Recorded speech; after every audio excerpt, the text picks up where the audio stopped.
I'm Kristina Gill with Dwayne Morris. We are, along with Catherine Brody, are the federal advocates for APC. And I am joined today by Sean Steinmarc. Right next to me is the CEO of TFC Tuition. And I am going to read his bio because there's a lot in here. As a recognized leader in education finance dedicated to increasing affordability and access in higher education, and he brings together more than 50 years of company legacy with forward-thinking solutions in finance, technology, and customer experience to drive student success and institutional sustainability. Sean has held leadership roles at top 5 global bank and a Fortune 100 company where he focused on aligning technology with strategic operations. He's an active member of the Cohio board, serving as chair of the Institutional Loan Task Force and co-chair of the Legislative Committee, where he helps shape national policy in higher education finance.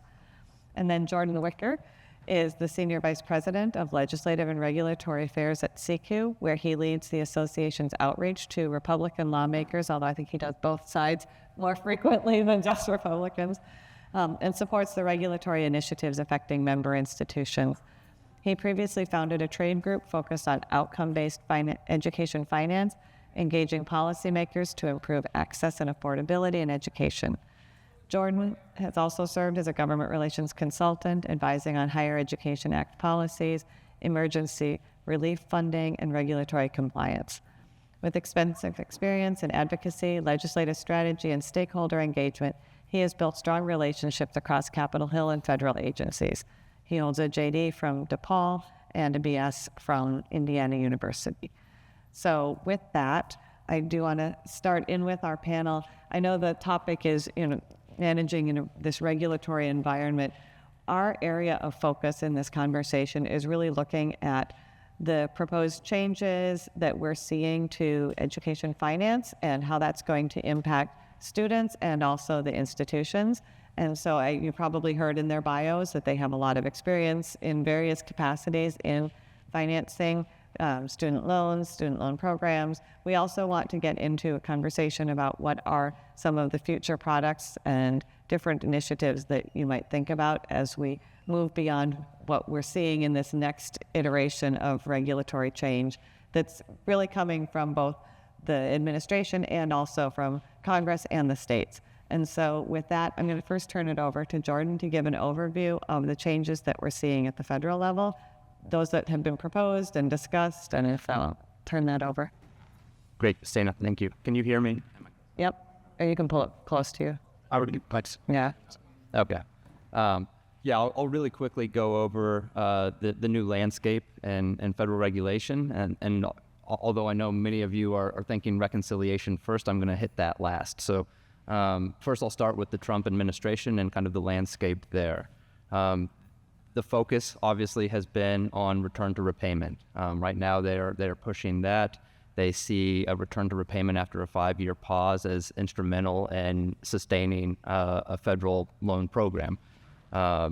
They have put that emphasis on institutions as partners to speak to your alums, to speak to your student borrowers, to make sure that they understand the consequences of non-repayment and to help get those cohorts back. Tied into that is what we know currently about late-stage delinquencies and what that'll mean in the fall for defaults. The picture is not good. I'm sure you're all familiar with that. And the department is particularly concerned with any sort of rhetorical message or communication that de-emphasizes the need to return to repayment. So while there's a lot of conversation about potential safe harbors or a pause on cohort default sanctions, the department is reluctant to go there in that conversation currently because, again, they don't want to de-emphasize their priority, which is return to repayment. Obviously, there was the announcement that FSA or portions of FSA would be moving to the Small Business Administration. Rest assured, you're not going to hear any more about that move in the future. They can't do that. They won't do that. But the pivot has been to move parts of FSA or all of FSA to Treasury. Again, something that needs congressional approval to do. But obviously, they've been working on doing as much as they can without congressional approval. And again, for the department, the emphasis there is on having a loan program that is run well. They see the expertise over at Treasury, previously at Small Business Administration for loan management and repayment management, and they don't think that the fit is at the Department of Education. They also want some separation from the Undersecretary's office and FSA as an operational manager of the loan program. They don't want FSA doing policy. Lastly, accountability. There was a lot said about a return of Trump 1 and this new administration, and I think it's very clear already that the administration is taking a different tact when it comes to higher education. It isn't about clearing the board; it's about using the board the way that they want to use it. Right. So even things like gainful employment, which predominantly affect our sector and career education, might be used through financial value transparency or otherwise. And we've seen now that the department and the administration wants to continue to defend the gainful employment rule. It's our understanding that it's not that they want to protect the rule as written, but they want to protect their authority to regulate in that space. So while they might not agree with the rule the Biden administration promulgated, they want to be able to use that authority to create accountability for all. General policy direction, and really I'm speaking about Congress, but sort of the echo chamber in DC and in the swamp on where higher ed is going. 20 years ago, 2006 is when Grad Plus was created. That's when the loan program was at least scored to be a money maker for the federal government, and when access was the key metric that people were measuring higher education on. That's now moved to ROI. Now policymakers are really concentrated on outcomes, on return on investment, on making sure that the federal dollar that's being invested in education has a return. And so that's the general landscape, and that's bipartisan. Mm-hmm. So while the parties obviously have different ideas about what ROI should be measured on and how that looks, that is the trend, and I don't see that trend changing regardless of whether Republicans retain control of both chambers in 2 years or not. And we've already seen a couple of proposals from Republicans early this Congress that suggest the direction that they want to take things. And that's one of those directions is accountability with consequences. Certainly we've lived in that environment for a very long time, but the rest of higher ed really hasn't.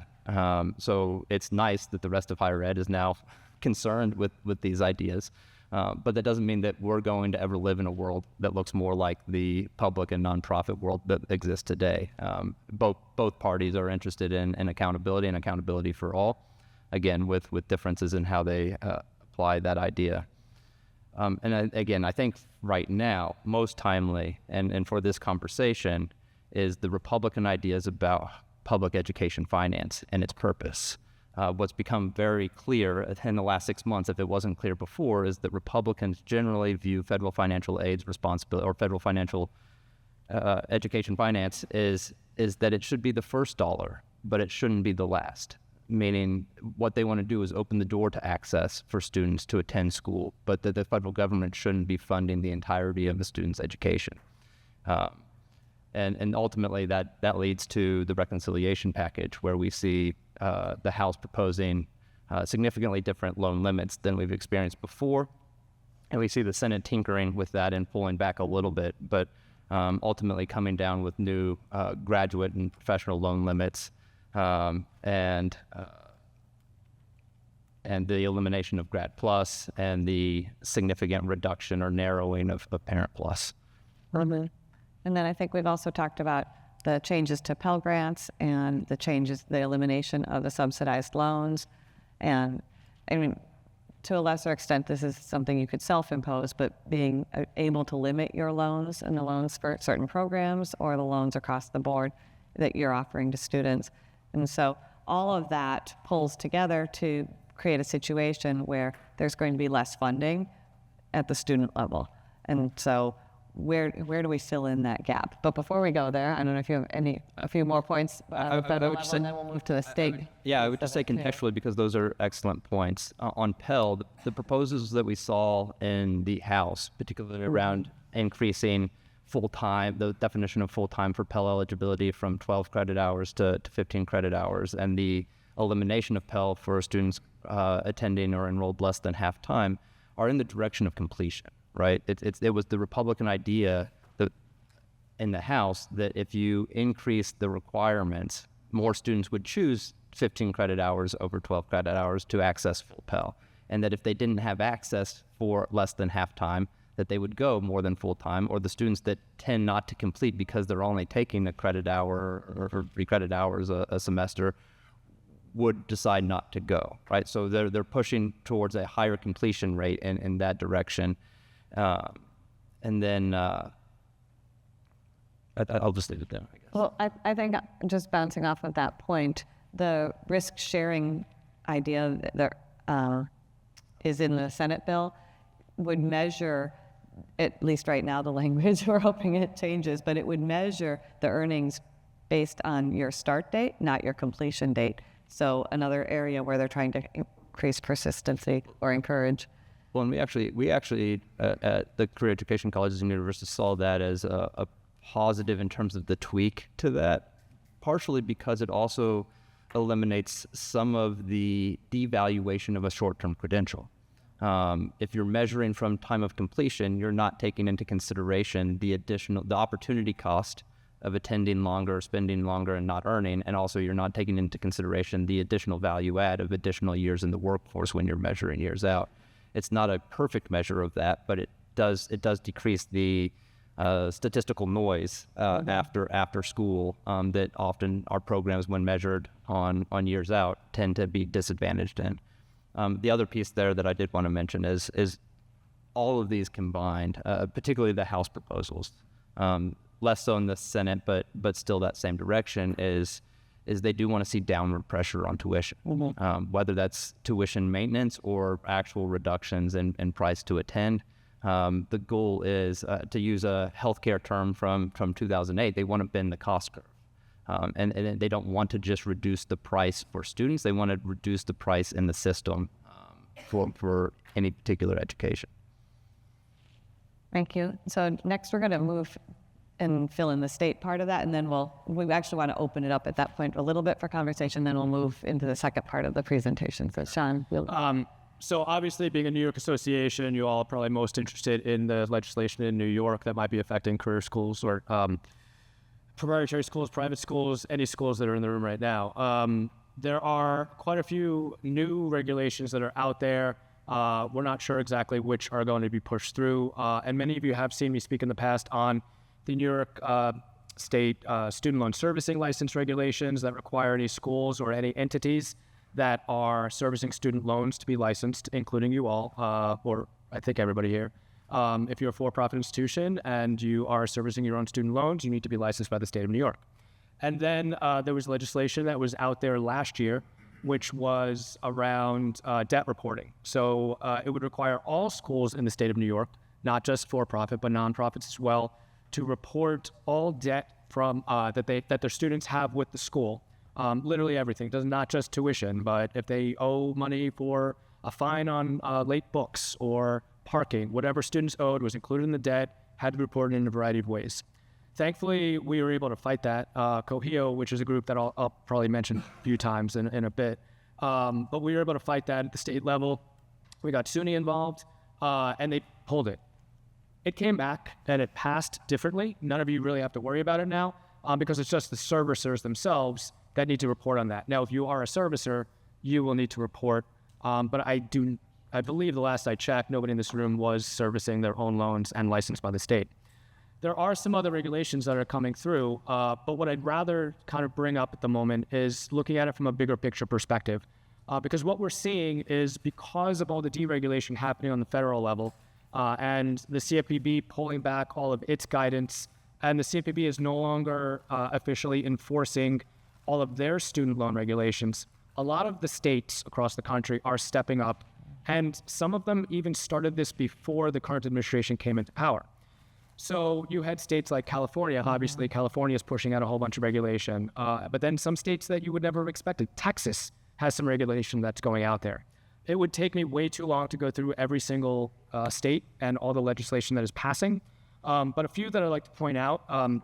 California had one, AB 850, which takes over from another bill that we actually fought last year and got squashed. But AB 850 would do a few things in California, such as block schools from, or no longer permit schools to block students from registering for classes if they owed a debt. Collection practices are involved. They would no longer be able to report to credit bureaus. So that's out there right now. It's kind of stalled in committee. Connecticut passed a bill just last week that requires any loans that have cosigners associated, student loans that have cosigners signed up, that cosigner must be released after 12 payments worth of payments. So if a student or a cosigner, if there are the equivalent of 12 months of payments made in any 12-month period, the cosigner must be released. Now that in itself is, in my opinion, somewhat burdensome, because when you're making an underwriting decision as to whether or not to lend money to a student or allow a student to enroll, and they get a parent to cosign, you think, all right, this is safer. Well, if you are required to remove them, then it makes it a little less likely that you're willing to take that risk. But that's not even the worst part of it. The worst part is that it's not just the releasing, it's all of the paperwork and processes involved with what you have to do, because there is a lot of notification you need to give to the cosigner. There's a lot of audit records you need to keep track of for the state. And the reason why it's important to know that Connecticut just passed this is that every state seems to follow everyone else. We saw that with the student loan servicing licensing. We saw that with the transcript regulation, which then pushed out into the federal side. So all of these state laws that are passing, decent chance if administrations change in another few years or down the line, you'll start to see some of this start to become federal law. So the big things to look at, that Connecticut bill is important. New Jersey has a law or a bill that would basically mimic the California bill that is going to not permit you to block students from registering for classes if they owe a debt, not allow you to report to credit bureaus. New York has one that has been put out there to committee. I don't think that bill will go far, but I don't know. What I would highly recommend, and this is my big plug, is to join COHIO, or at least follow. So I'm on the board for COHIO, as mentioned, and I'm on the legislative committee and the loan task force, or chair of the loan task force. We have a tracker for all the state bills that are relevant for student loans and in-school loans and payment plans and institutional loans. It's the Coalition of Higher Education Assistance Organizations. We have a phenomenal executive director. We share Donna with APC. But I truly just recommend, it's super cheap to join. But even if you don't join, start paying attention. You're welcome to come to the legislative committee meetings. They meet, every other Friday, I think. But we're tracking a lot of these bills. One other thing to be aware of, for those of you with distance education courses, all of these states apply to you. California and Minnesota also now implemented this year. I think Minnesota was in January and California was in March, or vice versa. But if you offer any sort of student in-school payment plan, institutional loan, this gets into some nitty-gritty. But if it's in school and there's no interest and there's no fees and you're not presenting it as a loan, don't worry about it. If you're having them sign a retail installment contract, if you're providing them truth in lending disclosures, which would imply that it is somewhat of a loan, you need to be registered with the state of California. I think if you have more than 3 students from California that are undertaking this type of loan. Minnesota, I don't think there's a minimum. You do not need to be licensed, but you do need to be registered. So there's just a process to go through for that. More states probably will be following that as well.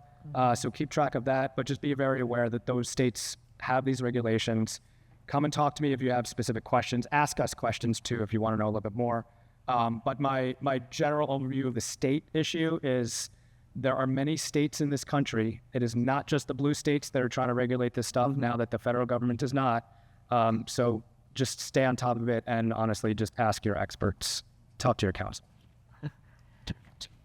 All right, so that's sort of the first part of our presentation, is just setting the stage for why we think that there's going to be a significant shift in student financing. So we wanted to open it up at this point and see if people have other thoughts, ideas, questions that they wanted to raise. So we just start with the accountability framework that's out there. You said that they're looking at start date students at the cohort. The group here normally graduate students faster than the rest of higher ed. Could you just explain to us, is that helpful to us or is it harmful to us? and then create this, an iteration of where things are. So without endorsing the Senate proposal, we generally see using the start date as a positive development in these sorts of measures, particularly for the reasons I mentioned before. When you're using completion date, it doesn't account, again, neither of these perfectly account for, because what we'd love to see is them measuring the integral, your total earnings out to a certain date. But what this does is it takes away the disadvantage of measuring a 2-year program or a less than 2-year program at the same interval out as a 4-year program or master's degree, right? Because already we know those 4-year degrees and those graduate degrees are coming with probably a higher earnings premium to begin with, so right out of the gate. And then if you're not accounting for the years of experience that you gain as the opportunity cost of that comparison, we feel like that start date is helpful. Now, many of these schools, your schools also have 4-year degrees and graduate degrees, right? So there's a double-edged sword there. So, but how is it? Do you understand? Can I back up for a second, Mark, in case other people don't know that in the budget reconciliation bill that's being considered, the House put out a risk-sharing metric that is not what the Senate took up, and what Mark's asking about is the version that's in the Senate bill. And it's what's been proposed. It's sort of an earnings premium metric that it mirrors much of what was in the gainful employment rule, but it has different components. And if you're students would have to have it your planning, or else the program will be loan eligible if my understanding. That's right. Perfect. Yeah, and it's very similar to gainful employment, the earnings premium in gainful employment. But if you fail for 2 out of 3 years, consecutive years, then you lose eligibility. Right. And is there actual sample language available? Because sometimes, like what I guess I'm hearing from you, because I'm doing it so long, the concept of what you're saying is not easy to put into regulatory language to make it work well. I guess what I would say there is Congress doesn't often think about the regulatory feasibility of the things that they write. So that's for them, that's a problem for the Department of Education to figure out. Frankly, both between the House proposal and the Senate proposal, one of our top level critiques is, if this is possible, it's incredibly difficult. And also if you're going to cut the staff both at FSA and the department wide by half, where's the manpower to figure out, whether it's on the House side, it's figuring out what median cost of college actually means, or on the Senate side, what is date of enrollment or date of first attendance that would be calculated in this earnings premium. So your point is duly noted, and I'm not going to defend it.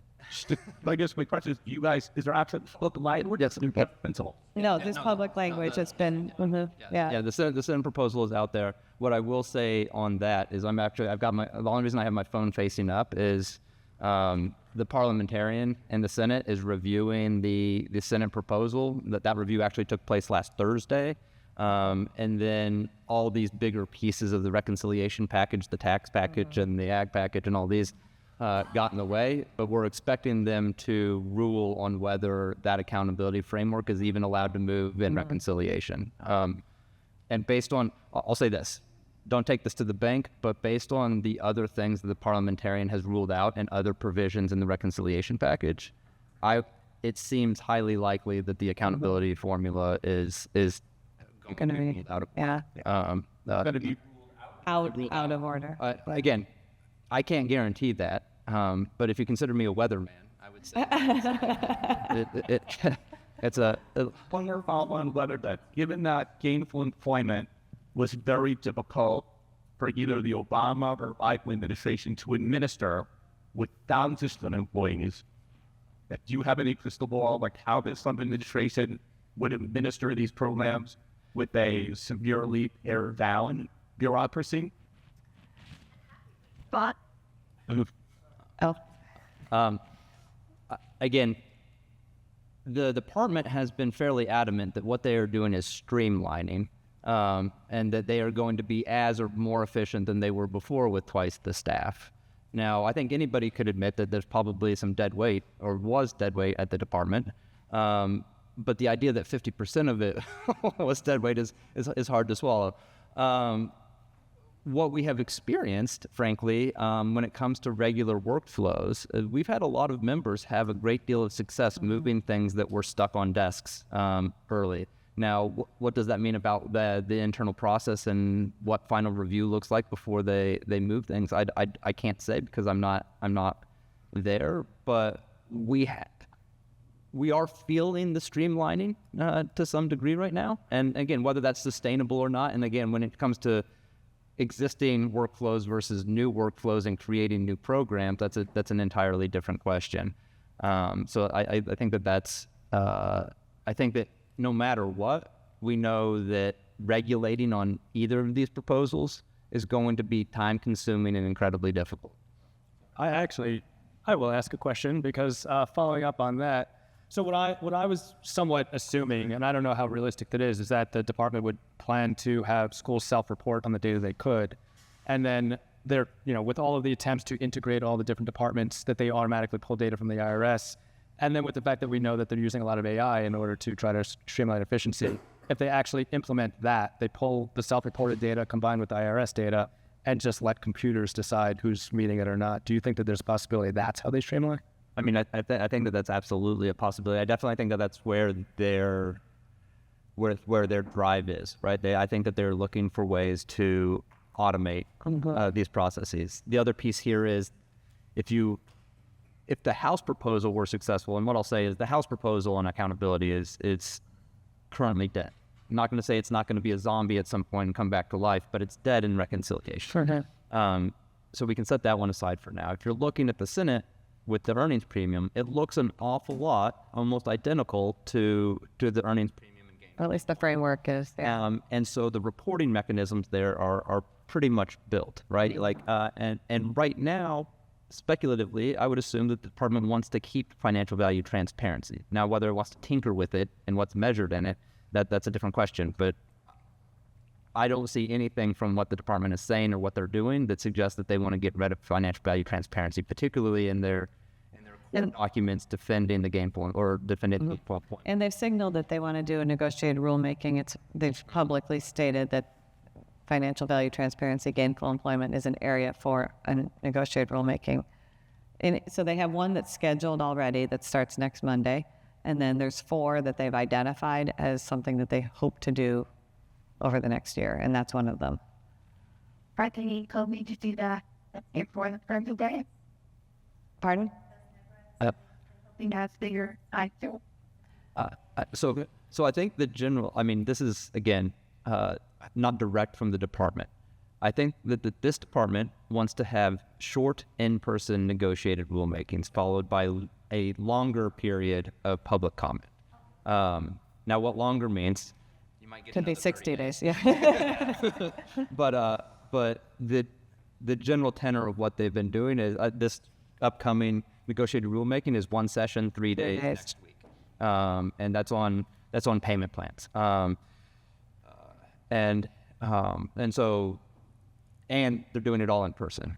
They're taking away the virtual options, I think, even for public comment. So I'm pretty sure that's correct.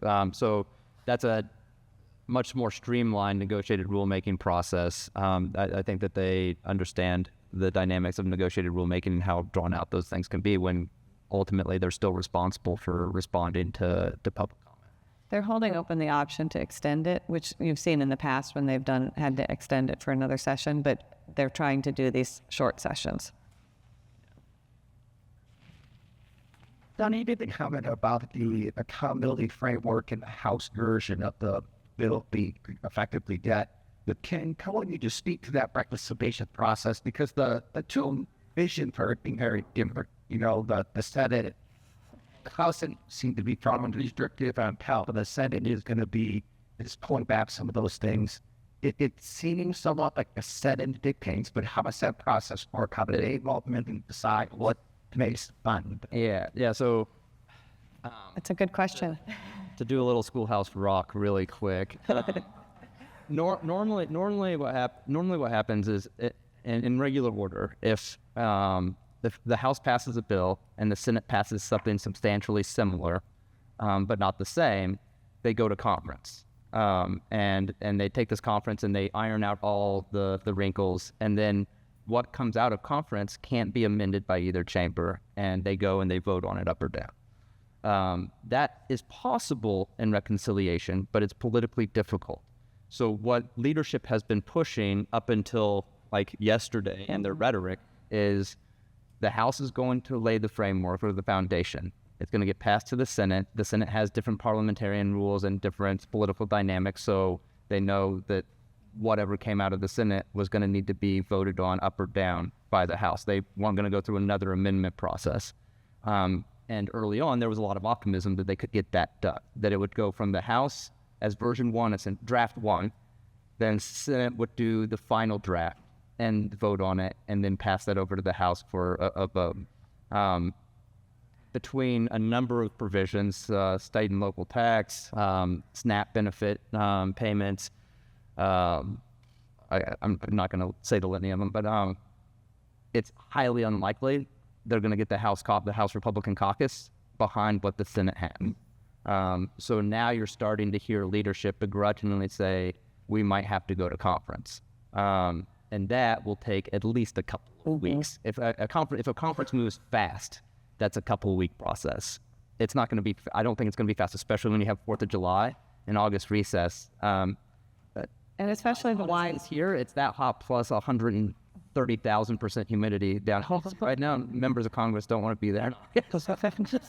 So, to me, I mean, honestly, I think that if it goes to conference, it'll probably get pushed to the fall. And what I will say process-wise is the things that the Senate parliamentarian rules out of order can't come back in the if it were conference, they can't put those back in and then have them voted on. The parliamentarian would still say this is out of order for reconciliation. And I think, talking about the conference, there's a lot of proposals that are not similar at all. So coming to the table on those, it's not like you're negotiating and you're like, oh, okay, you said 10%, we said 8, let's go with 9. We're not at that point at all with some of these provisions. At least, I mean, when we're just focusing on education, there's those variances across the board, as Jordan suggested. I know that there's probably a lot of attention and curiosity about particularly the Senate formula, because it is that second draft or that closer to final draft. Happy to take more of those questions. I do know that we have other topics that we wanted to focus on. Yeah, so if we'll shift back to that if we want to have those conversations. But we did want to move into, one more? Yep, go ahead. Routine and subject question, Sean, just to clarify what you said, so I might be putting you on the spot because something that Catherine told me, separate that. So back to what you're saying about California, I'm assuming what you're talking about is the California Department of Financial Protection, that a downstream. And so trying to clarify what you said. So we have this party, I have students in California, we offer payment plans, no interest. You believe that not how registered. We just wrote a client alert on that, and I didn't write it, and that's not my area. So, but I think that it's really, really strict, and I think you might, but I would have to, So, if you've read, okay, yeah. Yeah, okay. Catherine, it's a yes, no, register. Well, that's my understanding, but it sounds different from what Sean said, so. Nice approach, since I'm not an attorney. So our understanding from the department is that if a school is doing an in-school payment plan, that you are not providing a retail installment contract. It is no longer than 12 months of a payment plan. It's an in-school billing plan that is not charging any interest or fees. If you have a fee, so $50 to be on this payment plan, that could be interpreted as a finance fee, which should be disclosed as APR and should have truth in lending disclosures. But if you're truly saying, student, you owe $1,000, you pay $200 a month for the next 5 months, well, I guess you have to have TILA disclosures if it's that. But if it's not considered a loan by the state of California, you do not need to be registered. And California exempts 12 months and under, as long as there are no fees and interest, and there's pre-graduation. So if you qualify for all that, you're probably okay. If you have any students that are going beyond the 12 months, that are paying past graduation, or there's really any fee whatsoever involved, you probably need to be registered. And if you want, we can also talk offline, but that is our understanding. And that is the direction that we're sort of giving. Here we are, and obviously we have our students pay over a semester, 4 months, no interest, but we have an outside party managing it that charges a fee to go with the fight. Well, so that's where, and my guess is that your outside party is, because they should be, incorporating that fee as part of the finance charge. So now they are being provided the truth in lending documentation. They are probably being provided all of these disclosures as if it's a loan, in which case you need to register with the state of California. So this is the nuance, which makes it maybe somewhat unfortunate, and why maybe it's not the best thing to have a fee to the student rather than just having a payment plan. Also Minnesota, if you have any students there. All right, so first question we want to go into is, what are the alternative financing mechanisms that you guys have seen? I know that's really broad, so maybe pick a few that you wanted.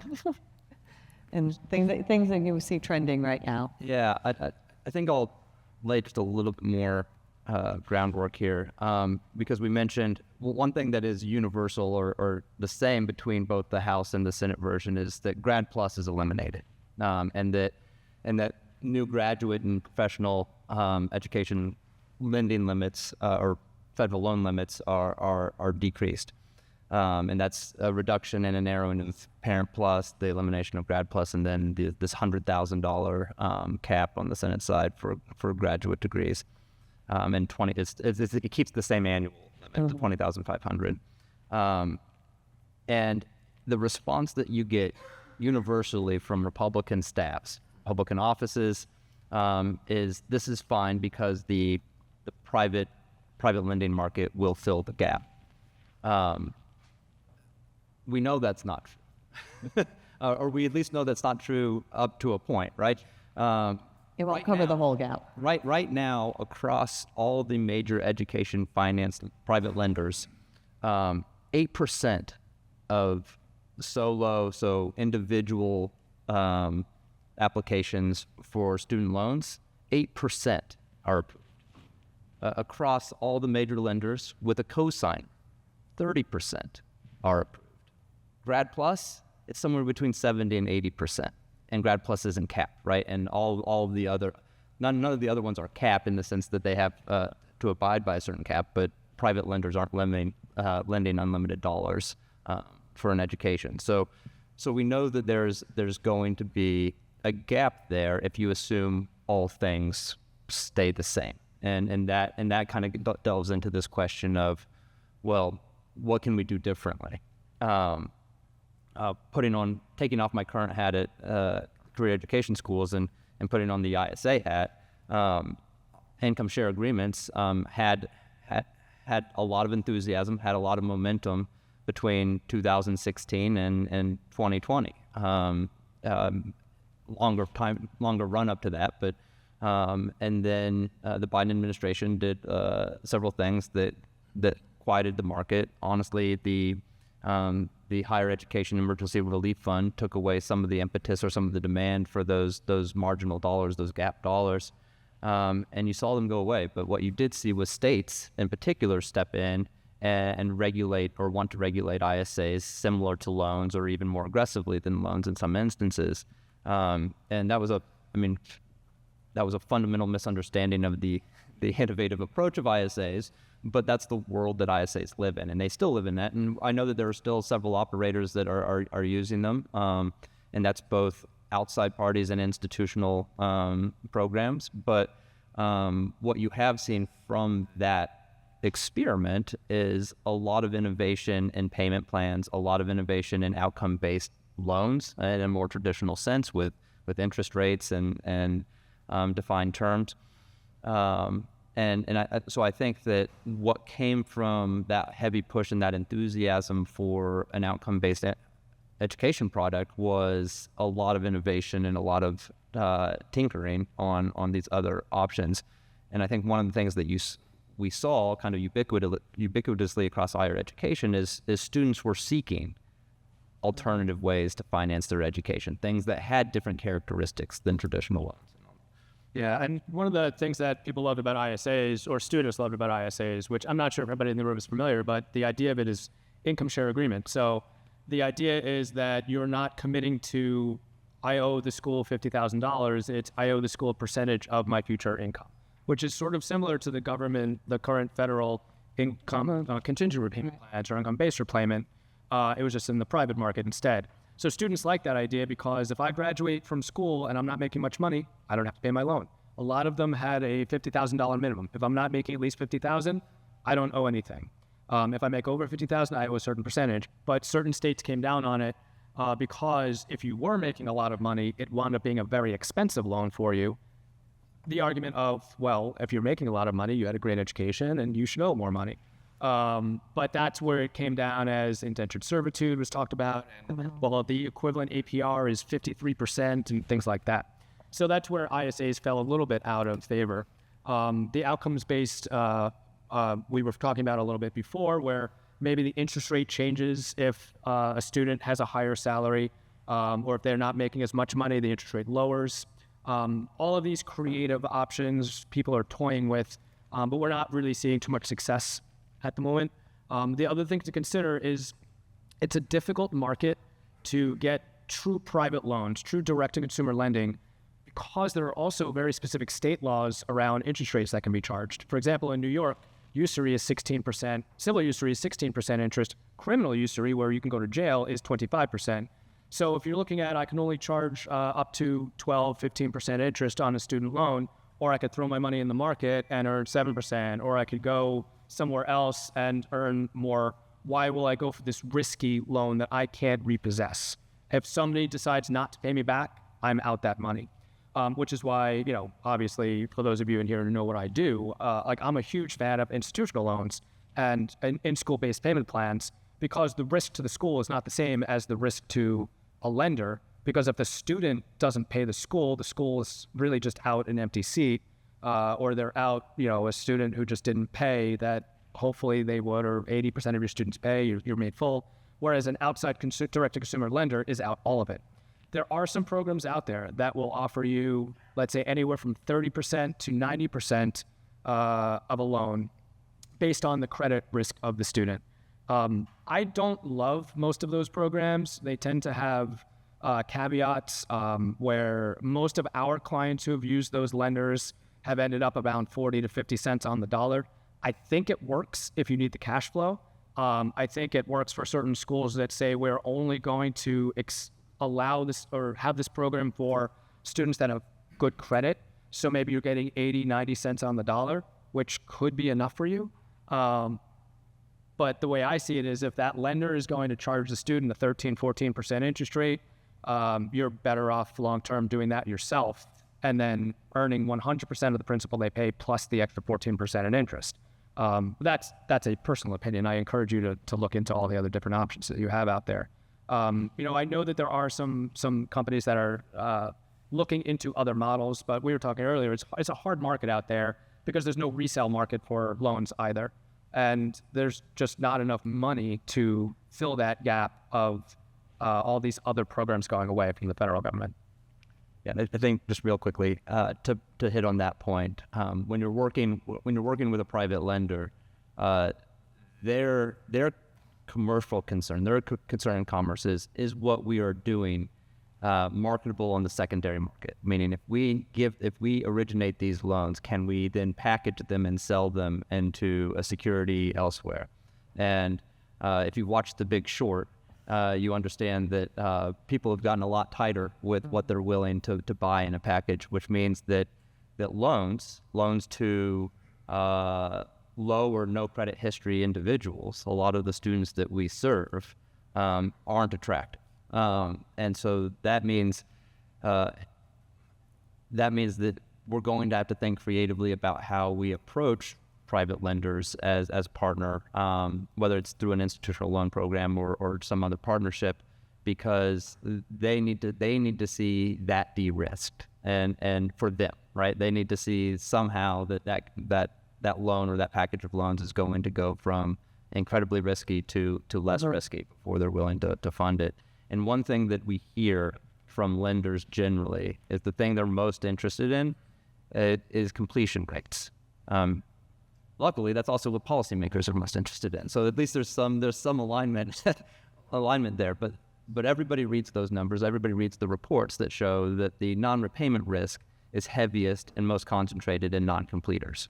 So the first number you want to lead with, assuming it's a good one, is your completion rate when you're talking to lenders, because that's where they see the risk basis, even before you look at earnings outcomes for the program types that you're providing. So you started into the conversation about institutional loans and some of the factors that schools need to consider. Can you talk about that, both of you, a little bit more? So I'm a huge fan of institutional loans, regardless of what TFC does. I think it is the best way to provide access to your students and get them to completion. I love it most for juniors and seniors, because then you're not setting up a student for 4 years of gap financing and maybe very large debts owed back to the school.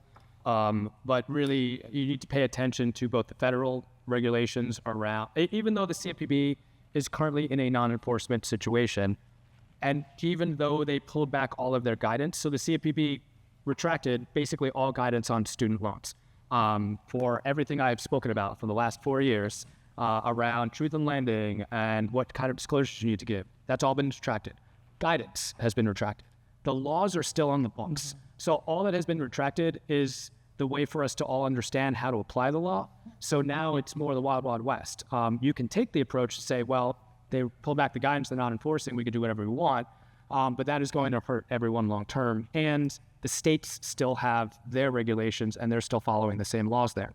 And then also, I can't reiterate enough, follow that state law tracker on Cohio's website to see what you need to do from a regulatory perspective. Yes. I think that to just double down on Sean's preference or favoritism towards institutional loans is some of your schools were around when institutional loans were the predominant way that education was financed when a student couldn't pay out of pocket. Before student loans, before GI Bill, institutional loans were the preferred method because it also created skin in the game, which is also another one of these return on investment and accountability metrics that policymakers are so infatuated with right now. It provided skin in the game because the institution wasn't going to lend more to students or to more students than it knew could repay, right? So serving local markets, serving specific industries, institutions had an interest in making sure that they weren't over-lending. So really, what's old is new again in this world, because now you could see, and I don't know that the policy world has caught up in this space, because I don't think the institutional loans are now circulating as an idea on the Hill the way that they might be out in the world of operations. But one thing we do hear from lenders is if institutions were able and willing to invest in the capital stack of a loan, of the funds that go into the origination of loans, that would de-risk it for us, and that would be great. So whether it's an institutional loan where that's built in because it's the institution doing the lending, or it's the institution providing some of the de-risking to the lender with the capital, that's seen as very attractive in the marketplace. I do think that Sean's comment about the laws are still on the books is, I think that any approach that you're taking or considering, you need to do with, and I know you're all very familiar with this, is the seesaw, right? Like that. Even though there's a de-emphasis on the regulatory environment today, it doesn't mean in 4 years there's going to be a deregulatory environment. And you don't want to be 4 years down the road on something that's going to put you at risk of sanctions or trouble with the CFPB. I also want to add, so I've become a lot more in tune with what's going on in the nonprofit sector as well, just with all my involvement with Cohio over the last few years and some of our clients there.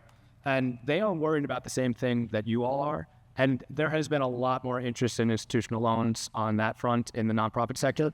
They are not as nimble as the schools in this room.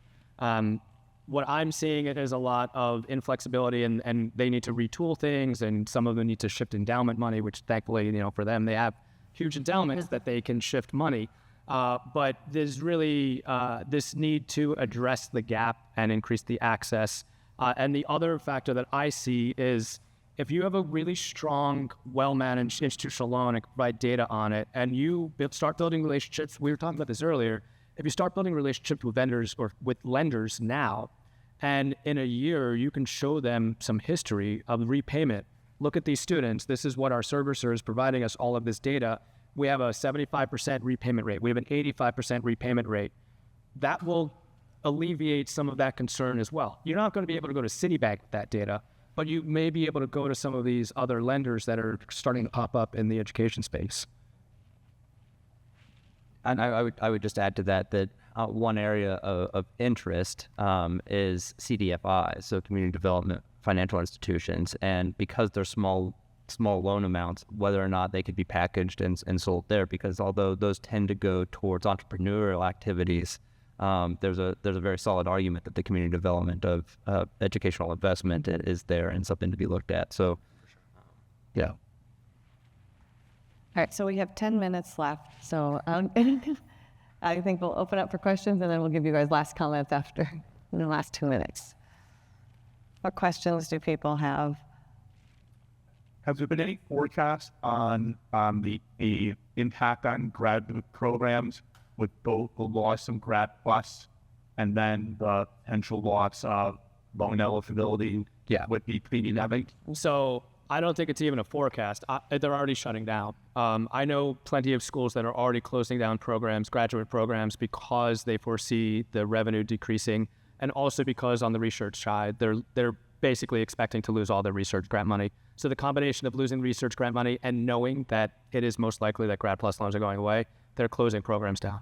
Okay. The only thing to be said is, like, all the institutions that cancel their programs that were going to fail to detect earnings and gainful employment, that really gainful employment over 10 years really never came through. I would say that right now, based on the unified proposal to get rid of Grad Plus, you're seeing schools that even their programs that would have passed gainful employment thinking seriously about whether to continue those programs or not. And that's because ultimately it doesn't matter whether or not you can pass gainful employment and have access to what is available or not. It's can your students who are currently attend with the loan limits that are imposed? And that's a bigger question. And frankly, I mean, it's where thinking like a Republican, it's where Republican members of Congress are looking and saying, look, you've got the USC social work graduate degree, and that doesn't pay off, and it's incredibly expensive, and who cares if the private market doesn't come back and fill that gap, right? Because that's a program that should be shut down. And what they're aiming at is the incredible growth of graduate programs in the, honestly, it's not targeted at our sector. It's targeted at the publics and the nonprofits, where there's been incredible growth in graduate programs because those are the high margin programs for them. And I actually think this presents a pretty huge opportunity, to be honest, because as those programs go away, because those schools are not as able to fill that gap and figure out how to address it, and they just say, well, this is one small piece of our huge puzzle, you can all kind of ramp up some of those programs and provide opportunity for students that are otherwise not being met. It's funny you USC social work, because that, I think, was the first program in the nation partnered with 2U to take their enrollment from 100 to 2,000. Okay. And then with the 2U getting half of 100,000 from the Republican argument, like $50,000 less expensive. Yeah, no, and that's exactly where their head's at, right? Like the collective head, if there is one. Like, there's too much money out there, and it's yeah, and frankly, I agree with Sean. I think that this is an area where our sector is generally well positioned because we are more nimble, but we've had to be more nimble. We've had to be more adaptive, and name brand public institutions, name brand nonprofit institutions have been able to use their name as their marketing, right? and suck up this stuff. And all education is good education, or at least it was 20 years ago, right? And they've continued that march. And frankly, the way that articles are being written right now today is that these schools are downsizing or considering employment freezes because of what the administration is doing for research grants. That's not why they're doing it. They're doing it because they see what Congress is about to do. and that they know these programs are not... They're not going to be the revenue streams that they previously have been. For one thing, the definition for earning have changed over the year. It used to include all Title IV eligible students, and then they limited that to only Title IV using students, and it all many high-paid union people who the union pay the tuition, but we don't get the benefit of their salaries. Right. Yeah. He's short. You do it in the movement, so. Yeah. No. Yeah. I mean, clear. You want to? Yeah. No, Yeah, I I know. understand that. I recommend that you join the Cohio legislature. But I know about. welcome you at CQ as well. Join CQ, join Cohio, join everything you possibly can. You need as much advocacy as possible. He talked about, obviously, Brett, us, and Sean, institutions already making decisions to back away from their programs. Maybe Jordan and Sean. I mean, we've had this whole discussion about alternative financing, but you just said that the private market obviously is not going to be able to meet the need. So let's look at the other side, which is parent loans, and what's the rationale behind limiting? There's thousands of institutions. Fortunately, most of us are not those institutions whose parents, were parents borrow $20,000, $25,000, $30,000 a year to send their students there, and now they're going to cap out and not be able to. The students won't be able to finish their degrees. We know that HBCUs, higher cost HBCUs, have raised their voices a lot in this area. And then we got many institutions here in New York and across the country that are high-cost institutions when this is a reality in the financing. So, any other thoughts about the rationale? Yeah. No. It's a lot of more have and have-nots. I think that's certainly in those for worthy in those. There is a bipartisan understanding on the Hill that Parent Plus is a terrible tool for access, but it's the tool we have. Had it not been for the Senate's pre-discussion, the House would have eliminated Parent Plus in their proposal. Now, they cut it down significantly, right? But they didn't eliminate it. And then the Senate came back with something slightly better. And Parent Plus actually brings money to the table. Yeah, no, Parent Plus it scores well on the CBO side of things. So for them, it's something that they can use. But I think that you're right in identifying HBCUs as the political weight behind its maintenance. But even Mark Brown, who's the president, Dr. Mark Brown, who's the president of Tuskegee, currently former FSA COO, said in Senate testimony, I'm losing track of time, but 4 weeks ago, Parent Plus is a terrible tool, but it's the tool we have. So without replacing it as the mechanism for access with something else, it needs to stay in place. But again, ubiquitously, bipartisanly, bicamerally, members of Congress are highly skeptical of Parent Plus as a program because what you're doing is you're taking parents who on the FAFSA form say they have zero contribution to give to a student, and then you're lending them unlimited dollars. And they understand that is a debt trap, and it is a debt trap for a lot. and that's why, but again, they haven't thought creatively about how to do that without the one main solution that's thrown out there, and Democrats are highly supportive of, and Republicans are like, it depends, is increase to Pell or some sort of Pell as last dollar instead of first dollar for that gap funding. Again, there's a lot of uncertainty or at least discomfort with that idea on the Republican side right now, so it hasn't gained that ground. But understandably, when you're loaning to people who can't get loans in the private market and you're loaning unlimited dollar amounts, like there's a problem there that a traditional loan can't service, right? Or shouldn't service, if you want to be. All right, so we just have 2 minutes, so I want to ask each of you, what are the things that you think schools should be doing right now to prepare for what I think, I'm guessing everyone's in agreement that there is a change coming. no matter what that looks like, there will be some limitations. So what would be the...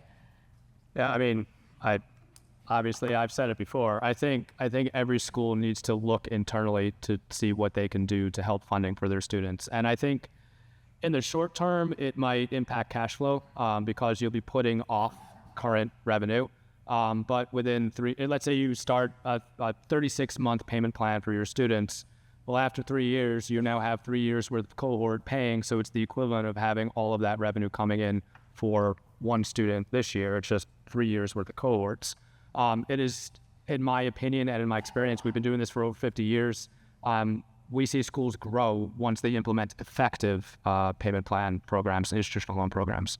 I think that's and make sure you're staying on top of the regulations because that's the other pitfall we see constantly is that schools think they're okay because it has always been okay. And then CFPB came out and they started going into schools, states. The one thing I didn't mention here too, this isn't just kind of hyperbole. The state of Colorado actually did start calling on schools in Texas, calling them because the schools in Texas were not registered with the state of Colorado.